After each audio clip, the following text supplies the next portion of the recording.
دا 6 ټنه بیلابیل درمل، خوراکي او غیر خوراکي توکي چې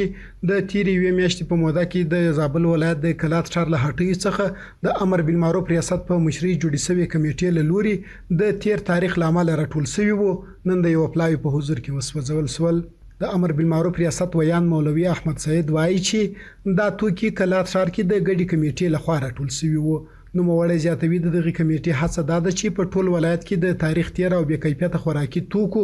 او درملو د پلور مخه ونیسي. د امر بالمعروف نهي عن المنکر او شکایت اوریدلو ریاست په مشرۍ باندې د تاریخ تیر توکو کمیټې چې د په شاوخوا یوه میاشت کې د 6 ټنه د خوراکي توکي او غیر خوراکي توکي او په دې کې هم درمل دي، د حیواني درمل او انساني درمل دي، دا ټول راټول کړي دي او اوس د څارنې په ساحه کې ورته کوي انشاءالله. و بالکل په ښار کې فعالیت دی، په ښار کې د ښاروالي استازی پکښې ده، وزارت استازی پکښې ده، د نورو ارګانو استازي پکښې دي، د یو شمېر اړوندو ارګانو استازي